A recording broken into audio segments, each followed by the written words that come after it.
Anda pernah dengar istilah JDLRA itu singkatan dari Just Doesn't Look Right.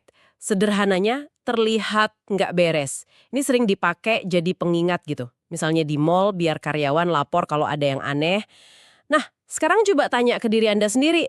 Seberapa sering sih Anda benar-benar perhatiin hal yang terasa janggal di sekitar Anda? Apalagi di kantor ya. Kalau lihat bahkan ngapain? Pembahasan kita kali ini nih terinspirasi dari kisah nyata yang wah luar biasa. Kita bakal nyelami cerita seorang red teamer namanya Kyle. Tugas dia itu nyusup secara fisik ke gedung-gedung buat menguji keamanannya. Sumber utama kita transkrip podcast Darknet Diaries episode 40.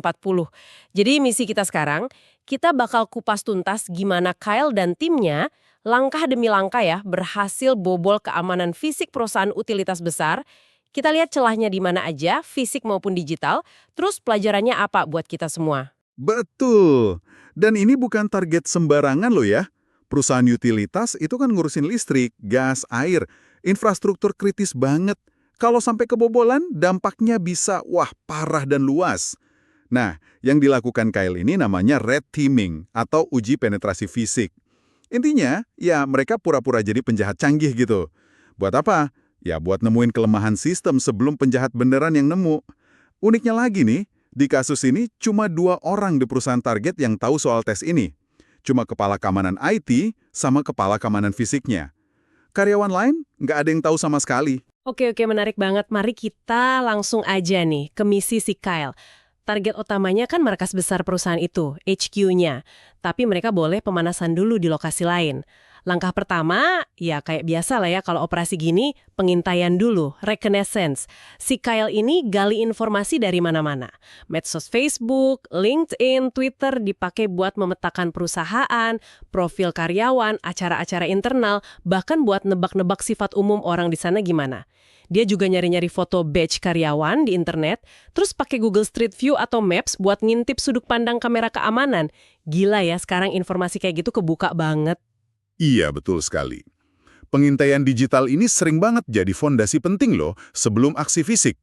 Jadi mereka udah ada gambaran, harus nyari apa, atau bahkan niru siapa nanti pas di lokasi. Nah, yang menarik, target pemanasan pertama mereka itu bukan gedung korporat yang keren gitu, tapi malah gudang atau bengkel yang relatif kecil di Midwest sana.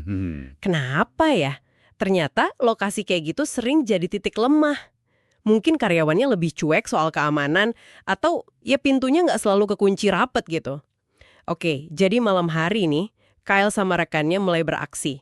Pakaian gelap-gelap, tato ditutupin, siap nyamar pokoknya. Mereka nemu celah di bawah pagar kawat. Nyelinap masuk deh. Di dalam area itu banyak truk parkir, tapi sepi. Nggak ada penjaga kelihatan, kamera juga minim. Walaupun areanya lumayan terang sih. Terus ini dia nih. Keberuntungan pertama mereka. Apa tuh? Pintu gudang utamanya ternyata nggak dikunci. Serius? Nggak dikunci? Iya, padahal jelas-jelas ada pembaca kartu akses yang HID reader itu loh, persis di sebelahnya. Waduh. Nah, ini langsung kelihatan kan kelemahan kritis pertama.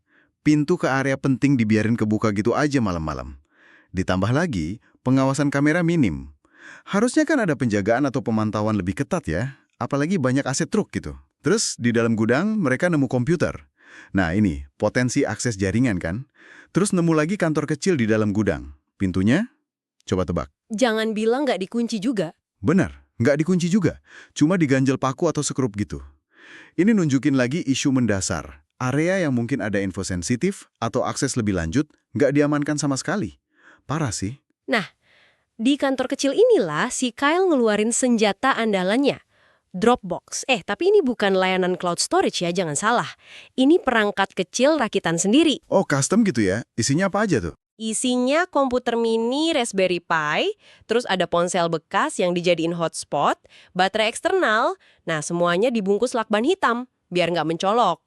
Cara kerjanya pinter banget, dicolopin aja ke port jaringan di kantor itu, nanti perangkat ini otomatis nyambung ke internet pakai sinyal seluler, terus nelpon balik ke pentester lain yang udah nunggu di lokasi beda. Oh, jadi kayak ngasih akses remote gitu ya? Seolah-olah si pentester ada di dalam jaringan situ. Persis, dan seringkali bisa nembus firewall juga. Hasilnya, Cepet banget. Cuma beberapa menit setelah Dropbox kepasang, tim pentester yang remote itu ngabarin mereka udah dapat akses domain admin. Wow, domain admin. Itu kan kontrol penuh ya ke semua jaringan komputer di lokasi gudang itu? Cepet banget. Kecepatan dapat domain admin secepat itu hampir pasti nunjukin ada kelemahan serius di konfigurasi jaringan internalnya. Bisa jadi sistemnya belum di-patch, atau ada password lemah, atau kebijakan keamanannya longgar banget. Idealnya sih, buat cegah akses semudah ini, perusahaan itu pasang autentikasi port jaringan. Kayak standar 8021X atau solusi NAC, Network Access Control. Jadi setiap perangkat yang nyolok ke jaringan harus diverifikasi dulu. Tujuannya ya bukan biar anti bobol 100%, tapi setidaknya bikin penyerang lebih repot dan lambat. Oke, jadi sementara tim pentester sibuk di dunia maya, si Kyle sama rekannya fokus di dunia fisik nih. Kyle ngakunya dia fokus banget, nak deg-degan katanya. Mereka mulai obrak-abrek cari info berharga. Info kayak apa tuh biasanya? Ya, dokumen internal, rencana bisnis, mungkin diagram jaringan, atau apalah. Info kayak gitu kan mahal harganya. Bisa dijual ke pesaing, atau dipakai buat serangan lanjutan. Dan seringnya dokumen penting gitu cuma disimpan di kotak biasa atau lemari nggak kekunci. Mereka juga mulai ngumpulin perlengkapan. Istilahnya Kyle tuh snowballing the gear. Jadi mereka ngambilin seragam kerja, rompi reflektif yang ada logo perusahaannya, ponsel bekas, lanyard, atau tali badge gitu. Oh, buat dipakai di lokasi berikutnya ya? Biar nyamarnya makin meyakinkan gitu. Nah itu dia tujuannya, biar kelihatan kayak karyawan beneran nanti. Terus ada permintaan unik juga dari klien. Mereka diminta nyuri truk sebanyak mungkin dari gudang itu. Buat apa? Buat ngetes respons karyawan besok paginya pas truk-truknya hilang. Wah, nekat juga ya permintaannya. Terus gimana? Kuncinya ketemu? Ketemu dong, gampang banget malah. Kunci-kunci truk armada itu ada di kantor kecil yang nggak dikunci tadi. Akhirnya mereka berhasil bawa keluar sekitar 12-13 truk besar. Ada yang lengkap sama alat beratnya juga. Terus diparkirin di jalan lain yang agak jauh. Astaga. Ini lagi-lagi nunjukin manajemen aset fisik sama kontrol aksesnya lemah banget. Kunci armada itu harusnya disimpan super aman dong. Dan fakta kalau belasan truk bisa pindah tengah malam tanpa ketahuan, itu ya nunjukin pengawasannya nggak efektif, nggak ada penjaga, kamera nggak mantau, atau gimana itu? Kayaknya gitu deh, cerita truk ini belum selesai loh. Besok paginya, klien minta tes tambahan lagi. Minta apa lagi? Minta mereka balik lagi ke gudang pas udah terang benderang. Kyle pakai seragam curian, bawa kunci curian, santai aja masuk. Nyalain salah satu truk, terus keluar gerbang. Nggak ada yang nyegat sama sekali. Gila, siang bolong padahal ya? Iya, malah atas instruksi klien, dia nyetir truk curian itu sekitar sejam perjalanan ke salah satu gedung kantor cabang perusahaan. Luar biasa. Oke, lanjut ke lokasi berikutnya nih berarti. Betul, misi lanjut ke lokasi kedua. Kali ini gedung kantor 7 lantai di pusat kota yang beda, ini markas perusahaan yang baru diakuisisi sama klien mereka. Targetnya cuma nempatin satu lantai di gedung itu, ada garasi parkir yang nyambung ke gedung. Pengintaian lagi dong pastinya, medsos, Google Maps, ngintip langsung ke lokasi, malam hari, aksi lagi. Penyamarannya beda nih sekarang, pakaiannya dibikin agak lusuh, niru tunawisma yang suka ada di sekitar situ. Oh, biar nggak dicurigai pas masuk area parkir gitu ya? Mungkin gitu. Dan bener aja mereka berhasil nyelinap ke garasi pas penjaganya lagi sibuk ngurusin orang lain. Dari garasi mereka nemu pintu tangga darurat. Naik deh, nyobain pintu di tiap lantai. Kebanyakan kekunci.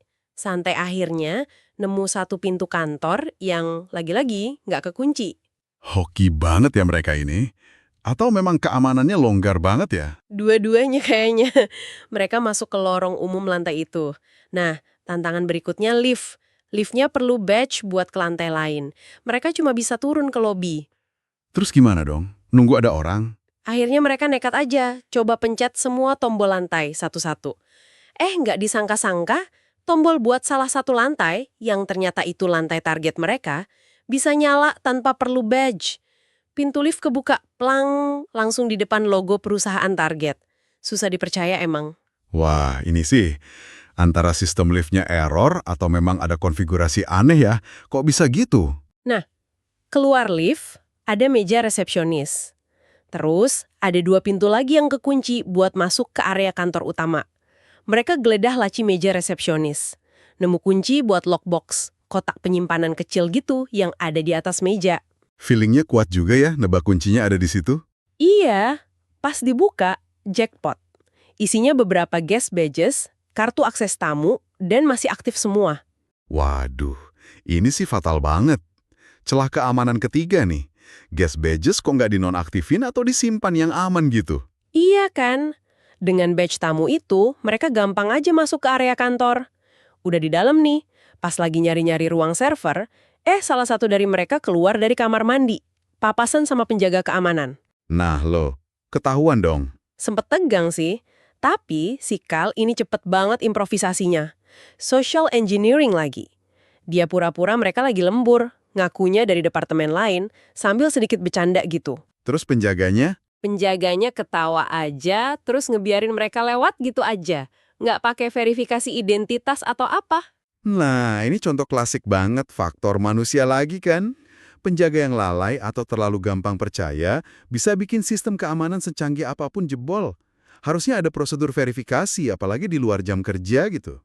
Betul, mereka lanjut nyari, sampai akhirnya dengar suara dengungan khas kipas server dari balik pintu tanpa jendela. Ruang server. Tapi pintunya kekunci rapat. Nah, ruang server kan biasanya paling aman tuh. Gimana cara masuknya? Mereka lihat ke atas, ada drop ceiling, langit-langit gantung itu loh. Terus mereka ambil sapu, nyodok-nyodok panel langit-langit. Dan kelihatan, ternyata dinding ruang servernya nggak dibangun sampai ke langit-langit struktural yang di atasnya. Ada celah gitu. Wah, ini sering kejadian nih. Celah konstruksi. Tapi dampaknya gede banget. Ruang server itu kan jantung IT ya. Harusnya super aman. Tapi celah konstruksi kayak dinding nggak nyampe langit-langit ini sering diabaikan. Apalagi di gedung sewaan atau multi-tenant. Mungkin karena biaya atau ribet renovasinya. Keamanan fisik sekelas benteng aja bisa roboh cuma gara-gara celah di langit-langit. Bener banget. Di dalam ruang server, mereka pasang Dropbox lagi. Terus mereka juga ngecek tempat sampah dokumen rahasia, shred bins itu. Nemu beberapa yang nggak kekunci atau kepenuhan banget sampai dokumennya bisa diambil dari atas. Pengelolaan dokumen rahasianya juga kurang beres berarti. Celah lagi itu. Iya. Nah, waktunya keluar. Mereka nyamar lagi nih, pakai helm proyek, rompi reflektif, bawa-bawa kotak sama tas isi laptop curian, plus kunci truk yang ditemuin di kantor. Jalan santai aja ngelewatin penjaga depan, penjaga yang tadi itu. Penjaganya nggak curiga. Udah malam, bawa barang banyak gitu. Enggak sama sekali. Penjaganya malah bercanda. Wah, pakai helm pasti kerja keras ya. Padahal penampilan mereka udah beda dari pas ketemu tadi. Kyle bilang rasanya lega banget pas berhasil keluar. Luar biasa emang penjaganya. Oke, misi ketiga. Lanjut ke misi ketiga. Di negara bagian lain lagi. Targetnya kantor kecil banget, cuma 1 lantai. Numpang di gedung bareng perusahaan lain. Kalau nyusup siang hari, risikonya tinggi banget buat kelihatan. Jadi malam hari lagi ya? Iya, gedung utamanya sih gampang dimasukin. Soalnya ada penyewa lain yang operasional 24 jam. Nggak ada penjaga juga. Mereka nemu pintu kantor targetnya. Kekunci, tapi kuncinya cuma kunci standar di gagang pintu. Bukan deadbolt gitu ya? Bukan. Nah, waktunya keluarin alat andalan lagi. Lockpicks, alat pembuka kunci. Wah, main lockpicking nih. Susah nggak sih? Katanya sih nggak segampang di film. Butuh sabar, butuh keahlian. Coba berkali-kali, tangannya sampai kram, lutut pegel kelamaan jongkok di lorong gelap. Stresnya tinggi juga kan, risiko ketangkapnya gede. Padahal isi kantornya mungkin nggak seberapa. Tapi akhirnya, klik, kebuka juga pintunya. Hebat juga ya. Ini nunjukin sih, bahkan kunci standar pun bisa ditembus. Walaupun butuh waktu dan risiko. Pertahanan berlapis emang penting jadinya. Bener, di dalam kantornya emang minimalis banget. Beberapa meja, dapur kecil. Mereka geledah teliti. Sampai tas ransel karyawan yang ketinggalan juga dicek.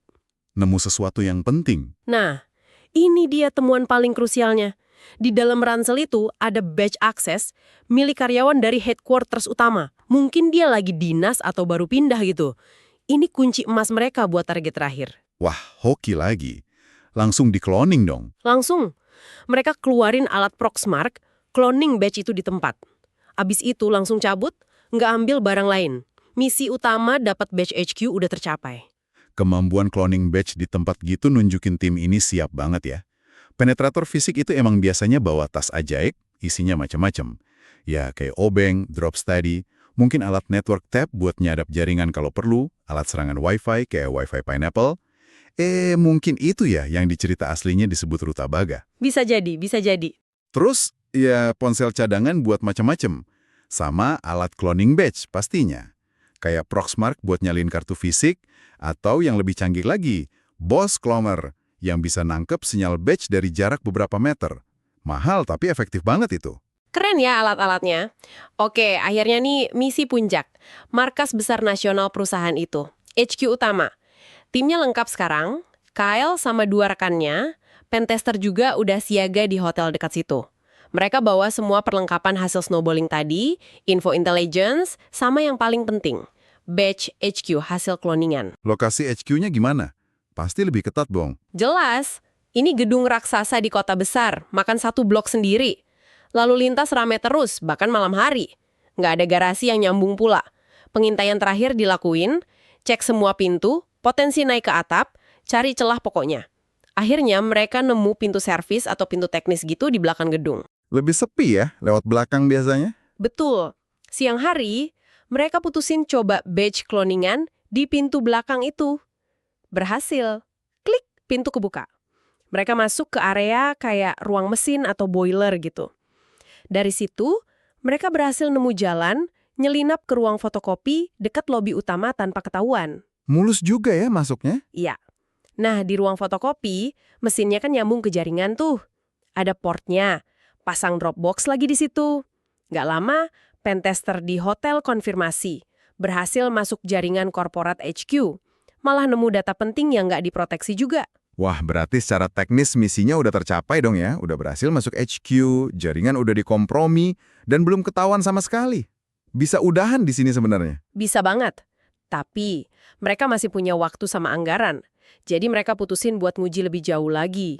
Terutama mau ngetes respon keamanan fisik gedungnya kalau diganggu. Oh, sengaja mau mancing reaksi gitu ya? Iya, jadi malam harinya mereka balik lagi. Tujuannya sengaja mau masuk lewat pintu depan, biar ketemu penjaga. Tapi malah ada drama parkir dulu. Drama gimana lagi nih? Kyle sama 1 rekannya parkir di zona larangan parkir. Rekan yang ketiga ragu-ragu. Nelpon sambil muter-muter mobilnya di depan lobi. Malah narik perhatian penjaga di dalam. Situasi jadi canggung banget. Akhirnya mereka cabut dulu sebentar, cari parkir yang benar, baru balik lagi. Udah keburu dicurigain dong sama penjaganya. Udah pasti. Pas balik lagi, penjaganya udah siaga. Udah curiga. Kyle maju duluan, pakai badge cloningan. Berhasil buka pintu akses pertama. 2 rekannya ngikut di belakang. Tailgating. Nah, tailgating kan pelanggaran tuh. Ditegur nggak? Ditegur. Penjaganya negur rekannya Kyle karena nggak nge-scan badge. Kyle langsung maju, social engineering lagi. Pura-pura dari tim keamanan internal, bilang lagi ada urusan darurat, buru-buru. Penjaganya percaya. Penjaganya minta lihat badge-nya Kyle dulu. Dilihatin lah badge yang udah dimodif foto sama nama palsu itu. Penjaganya nyatet datanya. Terus nyuruh 2 rekan Kyle buat scan badge juga. Mereka pakai badge kosong, cuma buat formalitas aja. Pembaca badge-nya bunyi beep kayak biasa, tapi nggak ada bunyi klik tanda kunci kebuka. Ketahuan dong kalau gitu. Nah, sebelum penjaganya mikir macam-macam, Kyle langsung nyamber. Nah, lihat kan berfungsi? Anehnya, penjaganya kayaknya terkecoh atau lengah gitu. Dia ngebiarin mereka masuk. Cuma nanya mau ke lantai berapa. Mereka asal sebut aja lantai 5. Waduh, kok bisa lolos lagi ya? Tapi penjaganya nggak diam aja kan? Nah, ini dia. Meskipun sempet terkecoh, penjaganya abis itu ngelakuin hal yang benar. Dia ngecek log system badge. Langsung kelihatan di situ. Foto di badge Kyle nggak cocok sama data karyawan aslinya. Terus 2 badge yang lain kecatat gagal autentikasi. Nah, baru sadar dia. Iya, sadar ada yang salah banget, dia langsung nelpon polisi. Ternyata polisi yang datang teman-temannya juga. Polisi datang rame-rame, 5-6 orang. Pas tim Kyle lagi di departemen IT, lagi pura-pura ngambil laptop. Terus gimana? Ketangkep beneran? Kyle tenang aja, dia keluarin surat saktinya. Get out of jail free card, katanya. Surat dari atasannya si penjaga yang isinya nyatain kalau mereka ini lagi ngelakuin tes keamanan resmi. Oh, ada surat izinnya ya? Ada. Penjaganya nelpon bosnya, konfirmasi keaslian surat itu. Akhirnya situasi meredah, polisi pada pergi lagi. Lega lagi deh mereka. Phew, hampir aja ya. Tapi tesnya belum selesai kan? Belum, masih ada 1 hari lagi. Kali ini tujuannya beda lagi. Mau masuk pas jam kerja normal, jalan-jalan di dalam, terus lihat ada nggak sih karyawan biasa yang sadar kalau ada orang asing. Balik ke konsep awal tadi, JDLRA, just doesn't look right. Ngetes kewaspadaan deryawan ya. Menarik. Mereka masuk lagi pakai badge cloningan. Awalnya nggak ada yang peduli, mereka nyantai aja, berbaur, ngobrol dekat mesin kopi. Kayak karyawan biasa aja. Pemicunya baru kejadian pas salah satu rekan Kyle mulai ngambil-ngambil foto di dalam kubikel orang. Ada karyawan lain yang lihat. Nah lo, reaksinya gimana? Karyawan yang lihat itu langsung manggil temen-temennya. Nggak lama udah ada sekelompok karyawan kumpul ngeliatin rekan Kyle itu yang nggak sadar diliatin. Kyle coba nenangin, bilang nggak apa-apa kok, dia emang harusnya di sini. Malah dia ikut dicurigain. Anda siapa ya? Wah, keren juga ya karyawan-karyawannya. Kompak. Banget. Yang lebih keren lagi, karyawan-karyawan ini secara spontan langsung koordinasi. Ada yang ngeblok pintu-pintu keluar, sementara yang lain nelpon keamanan. Reaksinya cepat, terkoordinasi, efektif banget dari karyawan biasa. Justru ini bagus banget loh hasilnya. Iya, akhirnya kepala keamanan kontak mereka itu datang. Ngejelasin situasinya ke semua orang di lantai itu. Suasananya langsung jadi heboh, pada takjub gitu. Kyle nyebut ini akhir yang buruk, tapi yang terbaik. Best bad ending, katanya. Bisa dimengerti sih. Jadi, apa nih hasil akhirnya secara keseluruhan? Sukses besar ya berarti pembahasan mendalam ini. Tim Kyle berhasil nunjukin banyak banget kerentanan. Mulai dari pintu yang nggak kekunci, gas badge yang masih aktif, celah konstruksi di ruang server, sampai kelalaian petugas keamanan dan berhasilnya trik social engineering. Laporan detail mereka, ditambah cerita langsung yang menegangkan kayak gini, pasti jadi justifikasi yang kuat banget buat para eksekutif buat nyetujuin anggaran perbaikan keamanan. Dan bener aja kan, banyak celah yang ditemuin itu langsung ditambal sama perusahaan. Jadi, ya situasi menang-menang lah buat semua pihak. Perusahaannya jadi lebih aman. Iya, kisah Kyle ini bener-bener nunjukin betapa kompleksnya keamanan itu ya. Nggak cuma soal teknologi canggih aja. Elemen manusianya, baik itu kewaspadaan atau malah kelalaian, itu sering banget jadi penentu. Dan ini bawa kita balik lagi ke pertanyaan di awal tadi, soal JDLRA terlihat nggak beres. Seberapa waspada sih Anda sama lingkungan sekitar? Terutama di tempat kerja. Coba deh, pikirin sejenak. Ada nggak sih celah keamanan yang mungkin kelewat di sekitar Anda sehari-hari? Bisa jadi hal kecil loh, kayak pintu belakang yang kadang lupa dikunci rapat, atau dokumen sensitif yang ketinggalan di printer, atau mungkin badge akses tamu yang digantung sembarangan. Coba renungkan, apa mata rantai terlemah dalam sistem keamanan yang Anda lihat? Dan kira-kira apa yang bisa dilakuin soal itu?